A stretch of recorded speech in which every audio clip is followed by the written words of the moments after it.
என்ன மேட்சுங்க. T20 போட்டிகள்லாம் தோற்று போயிருங்க. அந்த மாதிரியான ஒரு நெயில் பைட்டிங், ஒரு மதில் மேல் பூனை எந்த பக்கம் குதிக்குன்னு தெரியாமல் நெகத்தை கடிச்சிக்கிட்டு பார்க்குற மாதிரியான ஒரு டெஸ்ட் வந்து ரசிகர்களுக்கு உண்மையாகவே ஒரு மிகச்சிறந்த ஒரு விருந்தாக இது அமைஞ்சிருக்கும் என்னை கேட்டால். நேற்றைய போட்டி இன்னும் கூடுதலாக அரை மணி நேரம் தொடர்ந்துருந்தாங்க அப்படின்னா கண்டிப்பாக இந்தியா ஜெயிச்சிருப்பாங்க. நான் அடித்து சொல்கிறேன், கண்டிப்பாக இந்தியா ஜெயிச்சிருப்பாங்க.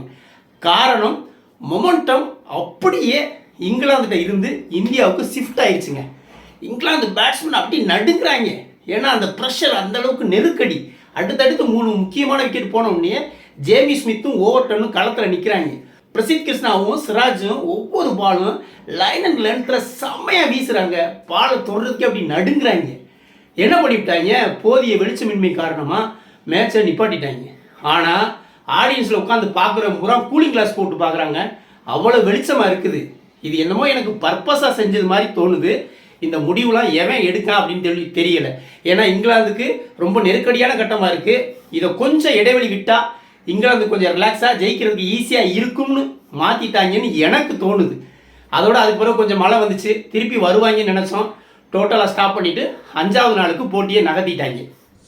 என்னென்னா இந்தியாவுக்கும் இங்கிலாந்துக்கு இடையேயான 5வது டெஸ்ட் வந்து ஓவல் மைதானத்தில் நடந்துட்டு வருது. இதில் 3வது நாள் முடிவில் இங்கிலாந்து வந்து 106 ரன்னுக்கு 3 விக்கெட்டுகளை இழந்திருந்தாங்க. சரி, 4வது நாள் ஆட்டம் தொடங்குச்சு. இந்தியா சரி சில விக்கெட்டுகளை ஸ்டார்டிங்லேயே எடுப்பாங்க, ஈஸியாக ஜெயிச்சிருவாங்க அப்படின்னு நினச்சிக்கிட்டு இருந்த நேரத்தில் தான் ஹாரி ப்ரூக்கும் ஜோ ரூட்டும் செம்மையான ஒரு பார்ட்னர்ஷிப் போடுறாங்க. அதுலேயும் இந்த ஹாரி ப்ரூக் வந்து T20 போட்டி மாதிரி ஆடுறாங்க. என்ன ஆகும், அடித்தா ஸ்டாப் பண்ணவே முடியல. ஒரே ஒரு லைஃப் மட்டும் கிடச்சிச்சு. யாருக்கு, ஹாரி ப்ரூக்குக்கு. அந்த பிரசித் கிருஷ்ணா பாலில் லாங்கில் கேட்ச், சிராஜ் கைக்கு போகும் கேட்ச், அழகாக கையிலே வந்து விழுகுங்க.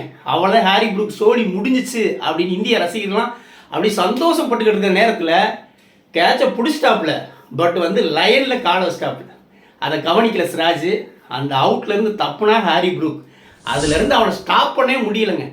அடின்னு அடித்து 111 ரன்கள் தான் அவுட் ஆகிறான் மனுஷன். 106க்கு 3 விக்கெட்னு இருந்தது, 310க்கு 3 விக்கெட் வந்து நிற்கிதுங்க. கிட்டத்தட்ட 195 ரன்கள் பார்ட்னர்ஷிப். அப்படியே கேமை இங்கிலாந்து பக்கம் கொண்டு போயிடுச்சுங்க. அவ்வளோ இந்திய ரசிகர்களும் சரி, இந்திய பவுலரும் சரி அப்படின்னு வந்து நூடுல்ஸ் ஆகிட்டாங்க. அவ்வளோதான், முடிஞ்சு மேட்ச்சு கைவிட்டு போயிடுச்சு அப்படின்னு நினச்சிக்கிட்டு இருந்த நேரத்தில் தான் இந்த விஷயம் ஒன்று நடந்துச்சுங்க. என்ன அப்படின்னா, இது மைக்கில் வந்து அப்படி தெளிவாக பதிவாயிருக்குது. நம்ம சுப்மான் கில் என்ன சொல்கிறாப்புல, இன்னும் 1 மணி நேரம் தான் நமக்கு இருக்குது.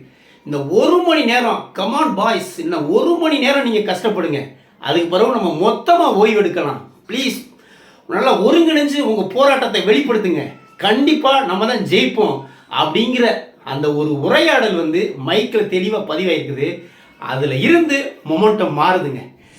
என்னது அப்படின்னா, ஹாரி ப்ரூக், பேத்தல், நம்ம ஜோ ரூட் அடுத்தடுத்து 3 விக்கெட்டுகளை இந்தியா கைப்பற்றாங்க. அந்த செஷனில் 5 ஓவரில் வெறும் 8 ரன்களை மட்டும் கொடுத்து 3 விக்கெட் எடுக்கிறாங்க.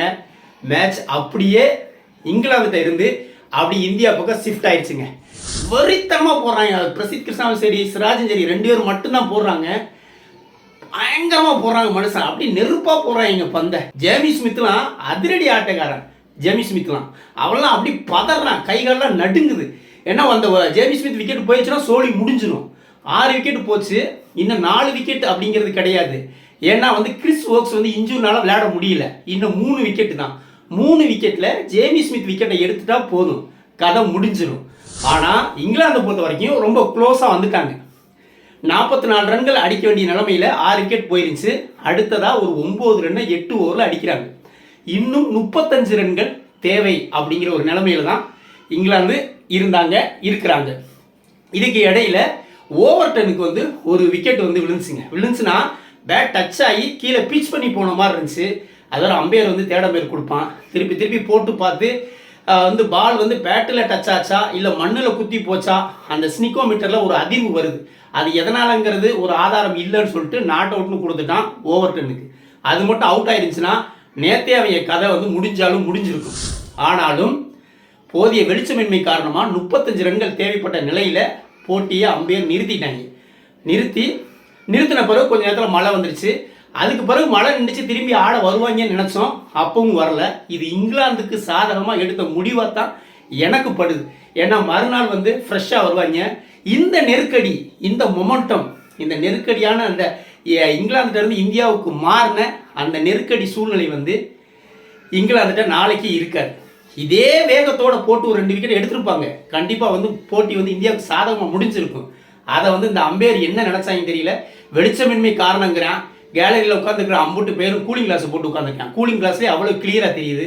அதனால் இதை பர்பஸாகவே இதை செஞ்சுருக்காங்கன்னா எனக்கு தோணுது. நாளைய ஆட்டத்தில் 35 ரன்கள் அடித்தா இங்கிலாந்து வின், 3 விக்கெட்டுகளை எடுத்தால் இந்தியா வின், இப்படிங்கிற நிலைமையில தான் இருக்குது. இந்தியாவுக்கு கூடுதலாக ஒரு அனுகூலம் என்ன அப்படின்னா, இன்னும் 3.4 ஓவர்களில் புதிய பந்து எடுக்கலாம். அதாவது 22 பந்து வீசின பிறகு புது பந்து எடுக்கலாம். இது ஒரு பாசிட்டிவ் இந்தியாவுக்கு. ஏன்னா புது பந்து மேகமூட்டமாக கொஞ்சம் இருந்துச்சு அப்படின்னா நிச்சயமாக ஆடுறது கஷ்டம். 1-2 விக்கெட்டுகள் புது பந்தில் விழுகக்கூடிய வாய்ப்புகள் அதிகமாக இருக்குது. அதனால் இந்த புது பந்து எடுக்கிறது வந்து இந்தியாவுக்கு ஒரு பாசிட்டிவான விஷயமா பார்க்கப்படுது. அதே நேரம் இங்கிலாந்துக்கு புது பந்து, சில பந்து வந்து பேட்லேயே நல்லா மிடில் படும். அப்படி பட்டு 2-3 பவுண்டரி போயிடுச்சுன்னு வைங்க, தேவைப்படுற ரன் ரொம்பவும் கம்மி. வெறும் 35 ரன்கள் தான் தேவை. 2-3 பவுண்டரி மிடில் பேட்டில் பட்டு போயிடுச்சு அப்படின்னா அவங்களுக்கு டார்கெட்டை ரீச் பண்ணுறது ரொம்ப லேசாயிடும். அதுலேயும் ஜேமி ஸ்மித் தான் என்னை நினச்சா, எனக்கு ஜேமி ஸ்மித்தை நினச்சாதே கொஞ்சம் திகில்னு இருக்குது. மனுஷன் சட்டுப்புட்டுன்னு 2-3 அடி அடிச்சு போடுவான். நேற்றைய கண்டிஷனில் அடிக்க முடியல, ஆனால் இன்னைக்கு பிளான் பண்ணி வருவான். ஒரு 2-3 ஷாட்டு, பெரிய ஷாட்டை அடிச்சிட்டாலே மேட்சை எண்டுக்கு கொண்டு வந்துடலாம் அப்படிங்கிற நினைப்பில் தான் நாளைக்கு இந்தியா இறங்குவாங்க. யாருக்கு வெற்றிங்கிறத இப்போ நம்ம உறுதியாக கூற முடியாது.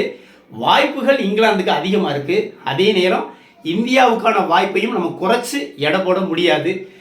பொறுத்திருந்து பார்ப்போம். இந்த போட்டியை இந்தியா வெற்றி பெற்று தொடரை சமன்படுத்துகிறாங்களா, இல்லை இங்கிலாந்து ஜெயிச்சு 3-1 அப்படிங்கிற கணக்கில் தொடரை கைப்பற்றுறாங்களா அப்படிங்கிறத பொறுத்திருந்து தான் பார்க்கணும். வீடியோ பிடிச்சிருந்தா லைக் கமெண்ட் பண்ணுங்கள், குறிப்பாக சப்ஸ்கிரைப் பண்ணுங்கள். மற்றும் ஒரு வீடியோவில் சந்திப்போம். நன்றி.